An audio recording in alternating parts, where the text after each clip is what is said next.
So hey homies, welcome back to another video of BTTH and I hope कि तुम लोग बहुत ज्यादा अच्छे और मजे में होगे। वीडियो में आगे बढ़ने से पहले कहना चाहूंगी कि अगर इससे पहले का एपिसोड अभी तक चेकआउट नहीं किया है तो पहले जाओ और जाके इसे देख लो, वरना यहाँ तुम्हें कुछ समझ नहीं आने वाला। और अगर तुमने देख लिया है तो बिना किसी देर के आज के इस वीडियो को फटाफट से शुरू करते हैं। सो होमीज, हमारे इस पार्ट की स्टार्टिंग वहीं से होती है जहाँ पे लास्ट पार्ट एंड हुआ था। हमने देखा था कि xiaoyan ने फाइनली ब्रेक थ्रू कर लिया था और अब उसे फॉलिंग स्टार पवेलियन से मास्टर याओ का मैसेज आता है जो कि उसे वहाँ पर बुला रहे हैं। और अब xiaoyan और उसके दोस्त फॉलिंग स्टार पवेलियन के लिए रवाना होने वाले थे कि तभी यहाँ पे जो जियान है वो कहने लगती है कि मैं भी तुम्हारे साथ चलूंगी। और अब आगे सो होमीज, हमारे पार्ट के स्टार्टिंग में हम देखते हैं कि ब्रदर जो याओ मिंग है वो xiaoyan और जियान से कहने लगता है कि मुझे भी यहाँ से चलना होगा। अब यहाँ पे जिस पे xiaoyan उससे कहने लगता है कि ब्रदर याओ मिंग, मैं चाहता हूँ कि जब एक बार आप अपने क्लैन में वापस पहुंच जाए तो जो ज्यू फेंग है उसे उसके क्लैन मेंबर्स के पास सौंप देना। और रही बात उनके दो एल्डर्स की, तो फिलहाल के लिए आप उन्हें अपने पास रखिए। मैं नहीं चाहता कि ये लोग डेस्परेशन में आकर कोई भी एक्शन लें। जिस पे जियान कहती है कि हाँ, और अगर ये लोग परेशान करने की कोशिश करना बस आप मुझे एक बार इन्फॉर्म कर देना, मैं उनको बहुत ही अच्छा सबक सिखाऊंगी। जिस पे ब्रदर याओ मिंग हंसते और कहने लगते हैं कि हिज मैजेस्टी, जब तक आप यहाँ हमारे साथ खड़ी हैं तो मुझे नहीं लगता कि वो लोग हमसे पंगा लेने के बारे में सोच भी सकते हैं। अब तभी यहाँ पे जो xiaoyan है उससे कहने लगता है कि ब्रदर याओ मिंग, मैं आपसे एक और फेवर चाहता हूँ। जब आप वापस चले जाएं तो अगर आपको काइलिन के बारे में कोई भी न्यूज मिलती है तो प्लीज मुझे उसके बारे में इन्फॉर्म जरूर कीजिएगा। अब यहाँ पे जैसे ही मेड्यूसा का नाम जो जियान है वो सुनती है तो वो काफी ज्यादा एक्साइटेड हो जाती है और कहती है कि क्या सिस्टर काइलिन भी यहाँ पे आई है, तुमने तो मुझे एक बार भी बताया नहीं। जिस पे xiaoyan कहने लगता है कि पहले पूरी बात तो सुनो, वो अभी भी क्लोज डोर कल्टीवेशन में बिजी है, इसी के चलते वो वहीं पर मौजूद है। जिस पे वो कहने लगती है कि ठीक है, फिर जब वो अपनी सर्कुलेशन से बाहर आएंगे तो मैं उनसे मिलने जरूर जाऊंगी। कि तभी यहाँ पे xiaoyan से जो ब्रदर याओ मिंग है वो उससे कहने लगता है कि फिक्र मत करो, हम उनका बहुत ही अच्छे से ख्याल रखेंगे और अगर उनके बारे में मुझे जो भी न्यूज मिलती है तो मैं आपको जरूर इन्फॉर्म करूंगा। फिलहाल के लिए मुझे यहाँ से निकलना होगा। अब xiaoyan उन्हें फेयरवेल कहता है और ब्रदर याओ मिंग भी उसे फेयरवेल कहते हुए यहाँ से चले जाते हैं। कि तभी यहाँ पे xiaoyan बताने लगता है कि यहाँ पर मुझे लगता है कि जब तक तुम यहाँ पे मौजूद हो तो मुझे नहीं लगता कि जियान बाकी के ड्रैगन किंग्स तुम्हारे अगेंस्ट कुछ भी कर पाएंगे। जिसपे वो कहती है कि हाँ, अब मैं पहले से ज्यादा ताकतवर जो बन चुकी हूँ। xiaoyan अपने साथियों से कहने लगता है कि मुझे लगता है कि अब हमें जल्द से जल्द फॉलिंग स्टार पवेलियन में लौटना चाहिए। अब फॉलिंग स्टार पवेलियन का नाम सुनते ही ये वापस से एक्साइटेड हो जाती है और तभी जियान यहाँ पे लिटिल फेरी डॉक्टर और किंगलिन दोनों का हाथ पकड़ते हुए कहने लगती है कि क्या बात है, तुम लोग फॉलिंग स्टार पवेलियन में जा रहे हो? हाँ, तुमने मेरी इतनी मदद की है तो वक्त आ चुका है कि मैं भी तुम्हारे लिए कुछ करूँ। तो चलो मैं तुम्हारे साथ फॉलिंग स्टार पवेलियन जाऊंगी, हम वहाँ साथ में मजे करेंगे, कितना मजा आएगा ना। अब यहाँ पे जैसी वो ये कहती है कि पीछे से जो दो एल्डर है वो खांसना शुरू कर देते हैं। जितना इनके अंदर दम होता है सारा दम लगा के खांसते हैं और यहाँ पे जियान को इशारा करने की कोशिश करते हैं। यहाँ पे जियान इनकी आवाज सुन के समझ आती है कि हाँ भाई, मैंने तुम्हें सुन लिया, बोलो क्या बोलना है। अब यहाँ पे उन दोनों में से एक एल्डर आगे आते हुए कहने लगता है कि योर मैजेस्टी, जरा गौर फरमाइए, आप तो फिर से भागने की कोशिश कर रही हैं। अभी अभी हमारा ईस्टर्न ड्रैगन आइलैंड कितने बड़े क्योस से गुजरा है, आपको तो यहाँ पे रहकर हमें लीड करना चाहिए ताकि हम वापस से हर एक चीज को रिबिल्ड कर पाए। अब यहाँ पे वो इशारा करके दूसरे एल्डर से कहता है कि चलो मेरा साथ दो। कि तभी ये सुनकर जियान कहती है कि हाँ, तुम लोगों तो मेरा बर्डन शेयर करने के लिए रखा गया था ना। हाँ, मैं एम्परर बन गई हूँ, अब मैं हर छोटी चीज थोड़ी करूंगी, ये सारे काम ना तुम लोग मेरे बिना भी कर सकते हो। अब यहाँ पे हम देखते हैं कि जो दूसरा एल्डर होता है वो यहाँ पे अपनी सस्ती एक्टिंग करना शुरू कर देता है। रोते धोते कहता है कि यार मैजेस्टी, जरा गौर फरमाइए, आप यहाँ पे नहीं जा सकती हैं, अगर आपको कुछ हो गया तो हमारा क्या होगा? पहले भी हमारे जो प्रीवियस ड्रैगन एम्परर रहे हैं वो मिसिंग हो चुके हैं, अब हम आपको नहीं खो सकते, हमें लोग क्या कहेंगे? दुश्मन रातों रात नहीं बनते,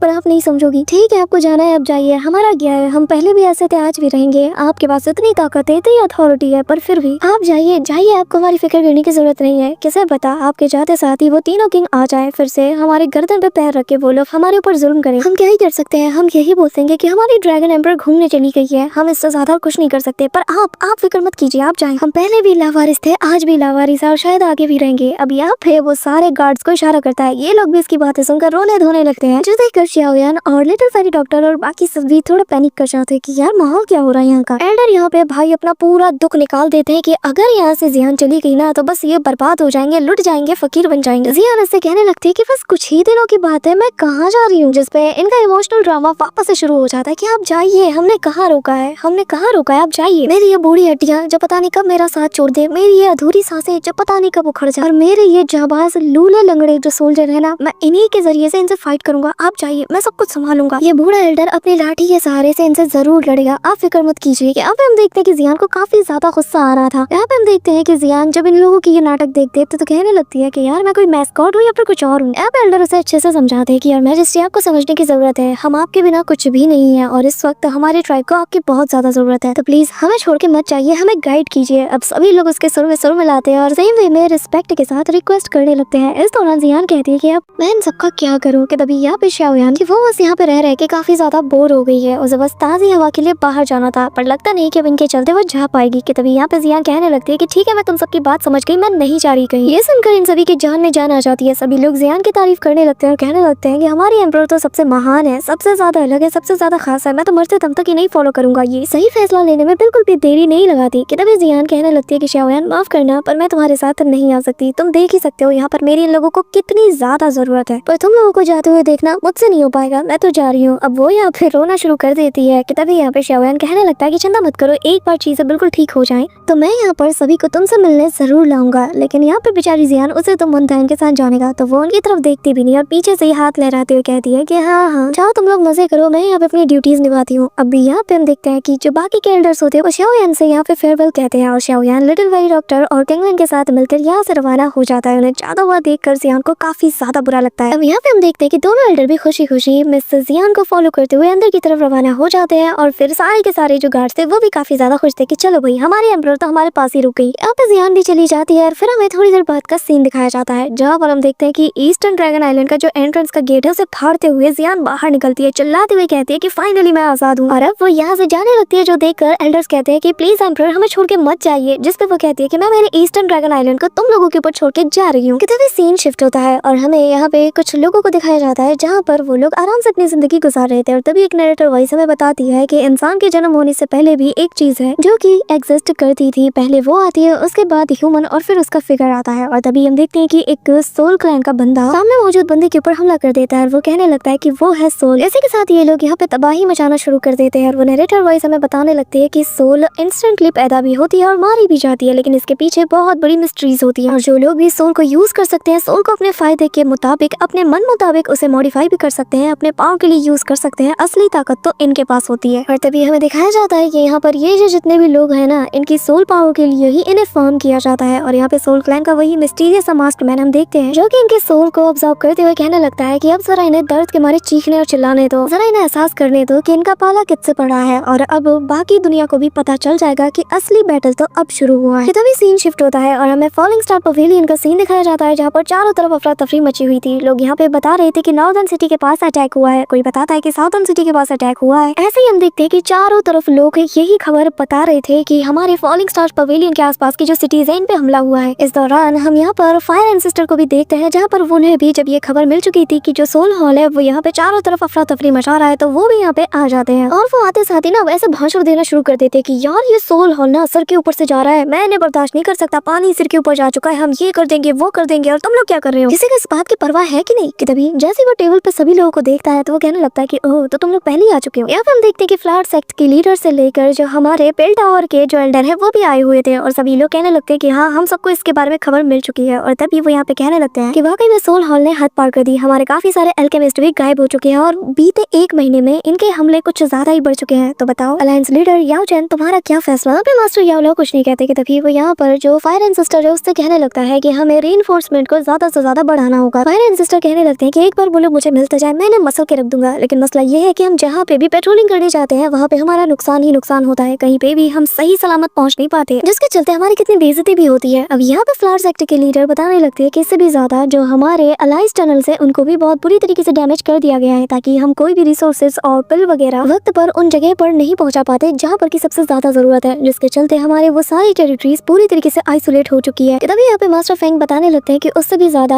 अभी बीते कुछ महीनों में ही 300 से भी ज्यादा ऐसी सिटीज है जो कि अटैक के चपेट में आ चुकी है, जिनकी हालत बहुत ज्यादा खराब है और लगा नहीं था कि ये लोग इतनी जल्दी इस हद तक पहुंच जाएंगे। इसी के साथ वो मैप में बताने लगते हैं कि ये जो अटैक है ये भले ही अलग अलग फोर्स की तरफ से हुए हैं, लेकिन इन सभी का हाथ कहीं ना कहीं सोल हॉल से मिला हुआ है, जिसके चलते मुझे बताने की जरूरत नहीं है कि इन सारे अटैक्स के पीछे किसका हाथ होगा। अब सभी लोग ये देखकर सोच में पड़ जाते हैं कि आखिर ये करे तो करे क्या। अब यहाँ पे हम देखते हैं कि ये सारी बातें सुनते साथ ही फायर एंसेस्टर का दिमाग खराब हो जाता है। वो कहने लगता है कि यार तो अभी हम करे तो करे क्या, मैं ऐसे हाथ पे हाथ धरे बैठे नहीं रह सकता, हमें जल्द से जल्द हमारी टेरिटरीज को वापस लेना ही होगा और जाके इन पे हमला भी करना होगा। जिस पे यहाँ पे पिल टावर के एल्डर कहने लगते हैं कि हम ऐसा नहीं कर सकते, अगर हम ऐसे ही सेफ जगह को छोड़कर ऐसे ही मूव ऑन करेंगे ना तो यहाँ पर भी हमला होने का खतरा है। जिसपे वो कहने लगता है कि तुम सही कह रहे हो। तो फिर एक काम करते हैं कि जो पड़ोसी के जो सेक्ट है उन्हें हम लेटर लिखते हैं और उन्हें मैसेज पहुंचा देते हैं कि उन्हें हमारी तरफ से हेल्प करना है, मतलब में हम उन्हें कुछ रिसोर्सेज और पिल्स दे देंगे। जो सुनकर यहाँ पे फ्लावर सेक्ट की एल्डर बताने लगती है कि हाँ जैसे ये कह दिया तुमने और हो गया काम। कहना आसान है, करना उतना मुश्किल, क्योंकि सबको पता है कैसे सोल हॉल हमारे इस अलायंस को कमजोर कर रही है। हमारे ऐसी कोई टेरिटरी नहीं बची जहाँ पर इन्होंने हमला ना किया हो। वो सभी लोग इस बात से खौफ खा रहे हैं कि अगर इन्होंने हमारा साथ दे दिया ना तो फिर उनके ऊपर भी हमला होगा। लोग हमसे दूरियां बनाने में बिजी है और आपको ये लग रहा है कि वो हमारी मदद करेंगे। हाँ, जिस पे वो कहने लगता है कि ये नहीं हो सकता, वो नहीं हो सकता। ठीक है फिर एक काम करो, तुम लोग मुझे ही भेज दो, मैं खुद जाके इन लोगों की ना चटनी बना दूंगा। जिस पे वो कहने लगती है कि जरा सोच लीजिए, वहाँ पर सोल हॉल के काफी तगड़े मेंबर्स होंगे और अगर उन्होंने आपको पकड़ लिया ना तो आपके जरिए से आपके जो क्लैन है ना उन्हें ये लोग बहुत बुरी तरीके से बुली करेंगे। जो सुन के फायर एंसेस्टर की सटक जाती है। वो कहने लगता है कि तो फिर तुम ही बता दो हमें क्या करना चाहिए, कि हम ऐसे हाथ ऊपर उठा ले और उनके सामने सरेंडर कर दे। हाँ, मुझे तो कुछ भी समझ नहीं आ रहा कि आखिर क्या होगा। कि तभी यहाँ पे पिल टावर के एल्डर बताने लगते हैं कि बेहतर यही होगा कि इस वक्त हम अलायंस लीडर से पूछे कि आखिर वो क्या सोचते हैं। कि तभी यहाँ पे मास्टर फेंग भी कहते हैं कि हाँ ब्रदर याओ, आप बताइए आपका क्या कहना है। यहाँ पे मास्टर याओ फाइनली अपनी चुप्पी को तोड़ते हैं और कहने लगते हैं कि ठीक है फिर हम ही उन पे काउंटर अटैक करेंगे। मास्टर याओ का बोल्ड डिसीजन सुन के तो सबके होश उड़ जाते हैं, लेकिन फायर एंसेस्टर तो खुशी के मारे पागल सा हो जाता है। वो कहने लगता है कि बिल्कुल बिल्कुल यही तो मैं कह रहा था, अब आ रहा है मजा मुझे। अब ये कहते साथ ही वो बैठ जाता है और तभी यहाँ पे मास्टर याओ बोलना शुरू कर देते हैं और वो सभी को इशारा करते हैं कि अब वक्त आ चुका है कि असली खेल को शुरू किया जाए। उन्हें ये लग रहा है कि इस वक्त हम कमजोर हैं तो हम लोग डिफेंसिव पोजीशन में आ जाएंगे। वैसे भी हम चाहे जितना डिफेंस कर लें लेकिन हमारे पास इतने लोग ही नहीं कि हम लोग अपने टेरिटरी को लड़ झगड़ के भी वापस ले पाए। तो इस वक्त इनको पूरा पूरा यकीन होगा कि हम लोग सेफ गेम खेलेंगे और यही वही वक्त है जब हम इनके सारे एक्सपेक्टेशन को तोड़ते हुए इनके ऊपर एक सरप्राइज अटैक कर देंगे, जिसके चलते इनका पूरा का पूरा जो रिदम है ये बिगड़ जाएगा। जब मेन ब्रांच तक खबर पहुंचेगी तब तक ऑलरेडी हम लोग इनके संतुलन को पूरी तरीके से बिगाड़ देंगे और हमारा जो ये कम नंबर है जैसे कि ये लोग अपनी ताकत और हमारी कमजोरी समझ रहे थे, यही हमारे लिए ध्रुव का इक्का साबित होगा। क्योंकि हमारे पास लोग कम है, जिसका मतलब ये है कि हमें कमांड करना और आसान होगा। सोल हॉल की तरह हमारे पास बहुत से लोग नहीं कि हमें मेन ब्रांच से लेकर सेकंड ब्रांच और फिर ऐसे ही करते करते बाकी के ब्रांचेस में न्यूज पहुंचानी पड़ेगी, तब जाकर कोई एक्शन होगा। हम लोग अपने अटैक के जरिए से ही डिफेंस करेंगे और ये लोग बस हमारे मूव्स को प्रेडिक्ट ही कर पाएंगे, लेकिन हम क्या चाल चलेंगे ये सिर्फ हमें पता होगा। सभी लोग एग्री हो जाते हैं कि तभी यहाँ पे शाओयान और बाकी सब भी आ जाते हैं और शाओयान को सारी बात पहले ही पता चल चुकी थी और वो भी कहता है कि हाँ इस बार तो हमें इनकी अकड़ ठिकाने लगानी पड़ेगी। कि तभी यहाँ पर फायर एंसेस्टर समेत सभी लोग उसे देख के काफी ज्यादा खुश थे, लेकिन जब शाओयान को वो क्लोजली ऑब्जर्व करते हैं तो देख के दंग रह जाते हैं कि आधे साल के अंदर ही शाओयान ने 2 स्टार दाउशिन में ब्रेक थ्रू कर लिया है, जो देखकर पिल टावर के एल्डर भी उसे काफी ज्यादा प्रोत्साहित करते हैं। इस दौरान इन्हें सुनाई देता है कि कोई कह रहा है कि अच्छा तो ये है फॉलिंग स्टार पवेलियन, मुझे लगा नहीं था कि ये इतना शानदार होगा। यहाँ पे जैसे ही वो लोग पलटते हैं तो पीछे जियान मौजूद थी, जिसे देखकर वो लोग शॉक्ड हो जाते हैं और जियान यहाँ पे कहने लगते हैं कि ठीक है फिर अब जबकि मैं यहाँ पे आई गई हूँ तो तुम सबको ना मेरे लिए काफी अच्छा और लजीज खाना तैयार करना होगा, वैसे भी मैं तुम्हारी मेहमान हूँ। यहाँ पे हम देखते हैं कि मास्टर याओ जब यहाँ पे जियान को देखते हैं जिसके पार से 4 स्टार दाउशिन की ऑरा रिलीज हो रही थी, वो इमीडिएटली रिस्पेक्ट के साथ कहने लगती है कि मैं माफी चाहता हूँ पर क्या आप मुझे बता सकती हैं कि आखिर आप कौन है। यहाँ पे वो काफी ज्यादा रिस्पेक्ट के साथ उसे देखते हैं। बाकी के जो एल्डर्स होते हैं वो भी दंग रह जाते हैं कि एक 4 स्टार दाउशिन। यहाँ पे हम देखते हैं कि सभी लोग उसे रिस्पेक्ट के साथ ग्रीट करते हैं और कहने लगते हैं कि हमारी बदतमीजी के लिए हम माफी चाहते हैं कि हमने आपके प्रेजेंस को महसूस नहीं किया। वैसे मानना पड़ेगा आजकल के बच्चे इतने ज्यादा टैलेंटेड है, इतने कम समय में इतनी ज्यादा कल्टीवेशन को अचीव कर लिया, वाह क्या बात है। कि तभी यहाँ पे जियान को काफी ज्यादा शर्म आती है तो वो यहाँ पे शाओयान से कहती है कि जरा इन्हें बताओ कि मैं कौन हूँ। अब शाओयान कहने लगता है कि मास्टर याओ ये असल में मेरी दोस्त जियान है। जो सुनते साथ ही मास्टर याओ तो और ज्यादा शौक थे और कहते हैं कि क्या ये वही जियान है, जिस पे वो हमें जवाब देता है और कहता है कि पर फिलहाल के लिए ये एंशिएंट व्हाइट ड्रैगन की एम्पर बन चुकी है और ये हमारी हेल्प के लिए यहाँ पे आई है। यहाँ पे जैसे ही सभी लोग सुनते हैं कि एंशिएंट व्हाइट ड्रैगन की एम्पर उनकी मदद के लिए आई है, सभी लोग शौक थे और यहाँ पे फायर एंसेस्टर कहता है कि कहीं वो सपना तो नहीं देख रहा। अब पिल टावर के एल्डर हैरानी के साथ कहते हैं कि मैं इतने साल तक जिया लेकिन मैं कभी भी एंशिएंट व्हाइट ड्रैगन ट्राइब का एम्पर रहे हैं उनसे मिलने का ये सुनहरा मौका हासिल नहीं कर पाया, लेकिन लगा नहीं था कि आज मैं खुद उनसे मिलूंगा। मास्टर याओ भी कहने लगते हैं कि मुझे लगा नहीं था कि मिसेस जियान आपका स्टेटस इतना ज्यादा हाई होगा। शाओयान यहाँ पे कहने लगता है कि मास्टर ये वही जियान है तो बेहतर होगा कि आप इसे बिल्कुल वही बच्ची जियान की तरह ही इसे ट्रीट करें, ज्यादा पोलाइट बनने की जरूरत नहीं है। वैसे भी जियान भी आपको एल्डर के रूप में रिस्पेक्ट देती है। अब यहाँ पे ये लोग सारी बातचीत करने लगते हैं तो शाओयान कहता है कि अब जबकि हमने डिसाइड कर लिया है कि हम उनके ब्रांच में ही अटैक करेंगे तो मुझे पता है कि सोल हॉल के इस ब्रांच को हमें टारगेट करना है। मास्टर याओ बताते हैं कि हाँ और हमारे इंटेल से हमें पता चला है कि सोल हॉल के बहुत से ब्रांचेस हैं, लेकिन जो 24 हॉल है वो कुछ ज्यादा इंपॉर्टेंट है और उन्हीं में से एक हॉल में मुझे कैद करके रखा गया था और इन्हीं अर्थ फ्रेंडली में जो हॉल ऑफ सोल्स है वो most critical hall of heavenly spirit है जो कि 3 सेक्शन में डिवाइड है, हेवन, अर्थ और मैन, जिसमें हॉल ऑफ हेवन जो कि हेडक्वार्टर है, हॉल ऑफ ऑफ अर्थ को डिप्टी चीफ के द्वारा कमांड किया जाता है, मैनेज किया जाता है, और जो हॉल ऑफ मैन है उसे फर्स्ट त्यानजुन और जो सेकंड त्यानजुन है इनके द्वारा लीड किया जाता है। और फिलहाल के लिए हमें बस हॉल ऑफ मैन की लोकेशन ही पता चल पाई है, जिस पर शाओयान कहता है कि ठीक है फिर वहाँ पर जाके ही हम इनकी बैंड बजाएंगे, जिस पर सभी लोग एग्री कर जाते हैं। यहाँ पे हम देखते हैं कि सभी लोग जब एग्री कर जाते हैं तो यहाँ पे हम देखते हैं कि मास्टर याओ लाओ बताने लगते हैं कि फिलहाल के लिए हमें शाओयान और उसकी टीम को इस मामले को छोड़ देना चाहिए। ये सुनकर जो फायर एंसेस्टर है वो कुछ कहने वाले थे कि तभी मास्टर याओ लाओ बताने लगते हैं कि आपका काम पेट्रोलिंग का है, आप लोग करते रहिए ताकि बाहर के लोग हमारे अंदर की जो सिटीज है उस पे हमला न कर पाए। बेल टावर के लोगों का काम है कि वो हमारे लिए ज्यादा से ज्यादा पिल्स बनाए ताकि जो लोग इंजर्ड है हम उनकी मदद कर पाए। और रही बात फ्लावर सेक्ट की, तो वो जो वर्म होल्स है उन्हें रिपेयरिंग के कामों का जिम्मेदार होगा। यहाँ पे सभी लोग कहते हैं कि ठीक है हम अपना काम समझ गए हैं। कि तभी फायर एंसेस्टर शाओयान से कहने लगता है कि बच्चे तुम्हें ना मेरे बदले उन्हें डबल मजा चखाना ही होगा, क्योंकि मैं तो वहाँ पे नहीं जा पा रहा, लेकिन तुम्हें ये काम दिया गया है। जिसपे वो कहता है कि चिंता मत कीजिए, मैं सब कुछ हैंडल कर लूंगा। इस दौरान हम देखते हैं कि मास्टर याओ लाओ कहते हैं कि शाओयान मैं तुम्हारे साथ चलूंगा, क्योंकि मुझे पता है कि जो मैन हॉल है वो आखिर कहाँ पे छिपा हुआ है, और अगर तुम्हारे पास मैप भी हो तो भी इसे ढूंढ पाना काफी ज्यादा मुश्किल होगा। अब शाओयान कहता है कि ठीक है फिर हमारी एक्सपर्ट की टीम रेडी है, अब बस हमें धमाल मचाना है। इसी के साथ सीन शिफ्ट होता है और हम रात के समय में मास्टर याओ लाओ और हमारे शाओयान को देखते हैं, जहाँ पर मास्टर डिसाइपल दोनों बातचीत करते हैं। और यहाँ पे शाओयान से वो कहने लगते हैं कि तुमने काफी अच्छी अपॉर्चुनिटीज को हासिल किया है, लेकिन मुझे लगा नहीं था कि तुम्हारा ये सफर इतना ज्यादा खतरनाक होगा, पर फिलहाल के लिए बेहतर होगा कि तुम थोड़ी दिन रेस्ट कर लो। जैसे ही सब कुछ अरेंज हो जाएंगे हम लोग यहाँ से रवाना हो जाएंगे, और अलायंस की फिक्र तुम मत करो, उन सब की जिम्मेदारी हम पे छोड़ दो। अब शाओयान उन्हें वही एसेंस ब्लड दे देता है, और ये देखकर मास्टर याओ लाओ भी हैरान थे और कहने लगते हैं कि ये उस बीइंग का एसेंस ब्लड है जो कि दाओ वर्ड बनने के काफी ज्यादा क्लोज था। अभी इस एसेंस को मास्टर याओ लाओ शाओयान को देने लगते हैं और कहते हैं कि ये तुम्हारे काफी ज्यादा काम आएगा। पर शाओयान बताने लगते हैं कि मास्टर मैंने ऑलरेडी ले लिया है और इसे दोबारा लेने से मुझ पर कोई खास फर्क नहीं पड़ने वाला, लेकिन मैं चाहता हूँ कि आप इसे लें और जल्द से जल्द ताओ शेंग पे ब्रेक थ्रू कर ले। या फिर हम देखते हैं कि एट द एंड मास्टर याओ लाओ इसे रख लेते हैं और उनके फेस पर एक प्यारी सी स्माइल थी। कि तभी हमें यहाँ से काफी किलोमीटर दूर उसी यूनो स्प्रिंग वैली के अंदर मौजूद जो लेक था उसके गहराइयों में क्वीन मेड्यूसा को दिखाया जाता है, जहाँ पर वो उसी लाइटनिंग के करीब पहुंच जाती है जो कि बीते महीनों में लगातार उसे अपने करीब बुलाते जा रही थी। और तभी उसे जो 9 कलर्ड हेवनली पाइथन का जो सोल है उसके सोल का फ्रेगमेंट उसे स्टोन से मिल रहा था, जिसे देखते साथ ही क्वीन मेड्यूसा काफी ज्यादा शॉक्ड हो जाती है। यहाँ पर जैसे उसे इस बात का रियलाइज होता है तो वो इमीडिएटली उसे अपना इंट्रोडक्शन देने लगती है और फिर काफी अच्छे से उन्हें एंसेस्टर कहते हुए रिस्पेक्ट देती है, जिसके चलते यहाँ पे वो जो पाइथन की आईज थी वो ग्लो करती है। और तभी यहाँ पर हम देखते हैं कि एक वॉइस क्वीन मेड्यूसा को सुनाई देती है। तभी उनके आसपास एक 9 कलर्ड लाइट भी उसे घेर लेती है और कहती है कि मुझे तुम्हारा इंतजार था। तभी हम देखते हैं कि यहाँ पर मेड्यूसा की बॉडी में सारी की सारी जो 9 कलर्ड पाइथन की जो पावर्स है वो जाने लगती है। और तभी वो वॉइस कहने लगती है कि मैं जानती हूँ कि तुम भी यहाँ पर काफी अरसे से इंतजार कर रही हो। यहाँ पर तभी सीन शिफ्ट होता है और हमें शाओयान और बाकी सबको दिखाया जाता है, जहाँ पर ये लोग उसी माउंटेन के पास वेट कर रहे थे कि कब मास्टर याओ लाओ ब्रेक थ्रू करके बाहर निकलेंगे। इसके साथ यहाँ पर एक तेज रोशनी बाहर निकलती है जो कि सीधा आसमानों से जा टकराती है। और यहाँ पे मास्टर फेंग समय शाओयान सभी लोग ये देख के समझ आते हैं कि मास्टर याओ लाओ ने ब्रेक थ्रू कर लिया है। यहाँ पे हम देखते हैं कि जो पिल टावर में वो लेडी थी उन्हें भी ये चीज फील हो जाती है। फ्लावर सेक्ट के लीडर भी ये चीज देख रही थी, उन्हें भी फील हो जाता है। इसी के साथ तो फाइनली हम देखते हैं कि यहाँ पर मास्टर याओ लाओ ने 1 स्टार दाओ शेंग पे ब्रेक थ्रू कर लिया है और उनका नया लुक भी हमें दिखाया जाता है। इसी के साथ सीन शिफ्ट होता है और हम यहाँ पे मैन हॉल का सीन देखते हैं जो कि सोल हॉल का एक हिस्सा है, और जहाँ पे हम देखते हैं कि जो हमारे स्काई मेंशन अलायंस के जो लोग हैं उन्हें ये लोग एक पूल में डालकर इनकी सोल पावर को फार्म कर रहे थे। सभी लोग दर्द के मारे छटपटाते हैं, लेकिन यहाँ पे एक बंदा उन्हें लात मार के वापस उसमें गिरा देता है। और यहाँ पे हम देखते हैं कि जो मैन हॉल के काफी सारे लोग थे वो सभी यहाँ पे मौजूद थे, सभी यहाँ पर इन लोगों को फार्म कर रहे थे। और तभी सीन शिफ्ट होता है और हम शाओयान और मास्टर और जियान को देखते हैं, जहाँ पर फाइनली ये लोग उस मिस्टीरियस से स्टोन पिलर के पास पहुंच जाते हैं। यहाँ पे मास्टर याओ लाओ बताते हैं कि बस इसी मिस्टीरियस से स्टोन के उस पार ही हॉल ऑफ मैन है। मास्टर याओ लाओ बताते हैं कि हमने अच्छा किया कि हम ज्यादा लोग को नहीं लाए, वरना वो सभी लोग ट्रैक किए जा सकते थे। अब तभी यहाँ पे शाओयान जियान को बताता है कि मैं और मास्टर एक ग्रुप बनाकर अंदर जाएंगे, तुम्हें यहाँ पर बस रहकर गार्ड करना है और ना किसी को अंदर आने देना है और ना ही अंदर से किसी को बाहर जाने देना है। जिस पे जियान इमीडिएटली एक बैरियर को लगा देती है और कहती है कि चिंता मत करो, काम हो गया, टेम्परेरीली ना यहाँ से कोई अंदर जा सकता है ना ही कोई बाहर आ सकता है। अब मास्टर याओ लाओ उस बैरियर को ओपन करने की कोशिश करते हैं और तभी हम देखते हैं कि वो बैरियर एक्टिवेट होते साथ ही गेट ओपन हो जाता है। और तभी शाओयान कहता है कि मास्टर इस बार हम कोई भी सर्वाइवर को नहीं छोड़ेंगे। ये कहते हुए दोनों आगे बढ़ जाते हैं। सो होमेस हमारा आज का ये पार्ट तो यहीं पे एंड होता है। एंड गाइस हमने हमारे फेसबुक चैनल पर बियॉन्ड द टाइम गेस के सेकंड एपिसोड को भी अपलोड कर दिया है, जहाँ के देखो सीरीज बहुत कमाल की है और जिसका लिंक तुम्हें कम्युनिटी पोस्ट में मिल जाएगा। So that's all for today guys. I hope कि तुम सबको आज की वीडियो काफी ज्यादा पसंद आई होगी। अगर हाँ तो वीडियो को लाइक करना, चैनल पे नए हो तो सब्सक्राइब करना। तो मिलते हैं नेक्स्ट वीडियो में, तब तक के लिए बाय।